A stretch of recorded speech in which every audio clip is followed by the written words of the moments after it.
என் இனிய உறவுகளே, நாம் இன்று 1/4/25 இருக்கின்றோம்.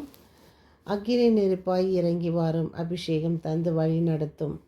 அன்னையோடு நாம் தினம் தொடரும் சங்கீத தொடர்ச்சி 78:1-2-3. அன்னையோடு கல்வாரி பயணத்தில் நாம் இயேசுவோடு, இயேசுவின் பின் செல்வோம்.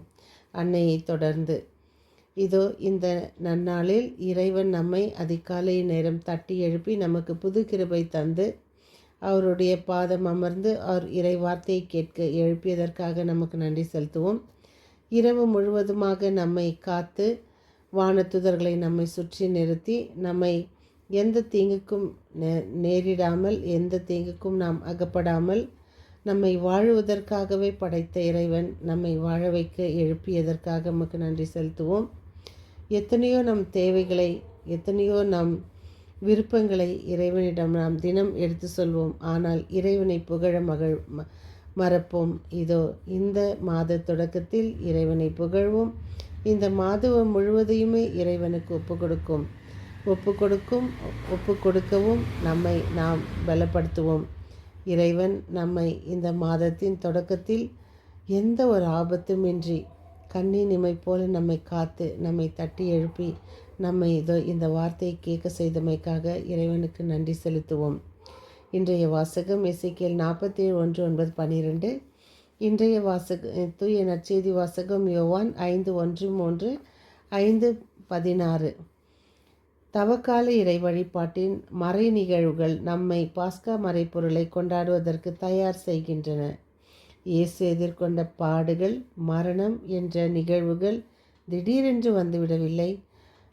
அவை எளியோரின் சார்பாக இயேசு எடுத்த நிலைப்பாடும் இறைவனின் அரசுக்கு எதிராக வாழ்ந்து வந்த பரிசேயர், மறைநூல் அறிஞர்கள், தலைமை குருக்கள் இவர்களின் வெளிவேடம் நிறைந்த போலியான நடைமுறைகள் எதிர்த்து குரல் கொடுத்ததுதான் சிலுவை சாவு. அவரை கொண்டு சென்றது. 38 ஆண்டுகளாக உடல் நலமற்றிருந்த ஒருவரை இயேசு குணப்படுத்துகின்றார். ஓய்வு நாளில் படுக்கையை தூக்கி கொண்டு ஒருவர் செல்லக்கூடாது என்ற சட்டத்தின் மரபை அந்த நபர் மீற காரணமாக இயேசு இருந்தார் என்று இயேசுவை கொல்ல முயற்சி செய்தார்கள் யூதர்கள். மனித மாண்புகள் உயர்வதற்கே மரபுகள், மனித மாண்புகள் நிலை பெறுவதற்கே சட்டங்கள். இதை உணர்வது ஆன்மீக வாழ்வு. திறமைகள், அடையாளங்கள் வெளிப்படுவதுதான் மனிதனின் அடிப்படை உரிமைகளில் ஒன்று. இயேசுவின் முகம் இரத்த கரையால் அடையாளமற்று கிடைக்கின்றது. அவர் பின் நாம் செல்லும்போது திறமைகளும் அடையாளங்களும் மறுக்கப்படுகின்ற பொழுது மனிதர் உருக்குலைந்தவனாக மாறுகின்றான். உருக்குலைந்த இயேசுவின் முகத்தை துடைத்த அந்த ஒரு நாளில் அடையாளம்தான் வெரோனிகாவின் அடையாளம். கவிஞர் வைரமுத்து கூறுகிறார், ஒவ்வொரு மனிதருக்குள்ளும் ஒரு குயில் கூவிக்கொண்டிருக்கிறது, ஒரு சிங்கம் கர்ஜித்து கொண்டிருக்கிறது. திரைப்படங்களை பார்க்கின்ற போது நம்மை அறியாமல் ஒரு சில நேரங்களில் ஒரு சில பாடல்களில் மூழ்கி விடுகின்றோம். சண்டை காட்சிகளில் ரசித்து கொண்டிருக்கின்றோம். இதற்கு காரணம் நம்முள் இருக்கின்ற குயிலும் சிங்கமும் மௌனமாக செயல்படுகின்றது. நம் குடும்பங்களிலும் பல குயில்களும் சிங்கங்களும் மறைந்து உரிமைகள், அடையாளங்கள் மறுக்கப்பட்டு வாழ்ந்து கொண்டிருக்கின்றார்கள். நம் குடும்பங்களில் விருப்பங்கள், ஆசைகள், தேவைகள், திறமைகள் மறுக்கப்பட்ட புறக்கணிக்கப்பட்ட முகங்கள் தான் எத்தனை சமையல் அறையில் திறமைகளையும் அடையாளங்களையும் புதைத்து வைத்திருக்கும் பெண்கள் எத்தனை பேர்? குடும்பத்திற்காக தன் எதிர்காலத்தை, கனவுகளை, உடல் நலனை அடுக வைத்த ஆண்கள், தந்தையர்கள் எத்தனை பேர்? இதோ இந்த 38 வருஷமாக இருந்தவருக்கும் இதே நிலைத்தானே. அவர்களுக்காக நன்றி கூறுவோம். உருக்குலைந்த இயேசுவின் முகத்தை விசுவாசம் என்னும் துணியால் துடைத்த வெரோனிகாவை இந்த நேரத்தில் நாம் நினைத்து கொள்வோம். 38 வருடங்களாக அவர் உண்டாரா, குடித்தாரா, குளித்தாரா? அவரை யார் கண்டு கொண்டார்கள்? ஏனென்றால் அவரால் அசைக்க கூட முடியவில்லையே. இதை நாம் ஒரு நாளாவது நினைத்தோமா? நினைப்போம்.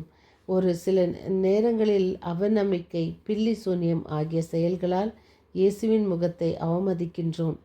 இதோ ஆனால் இயேசு அந்த முடவனை அவமதிக்கவில்லையே.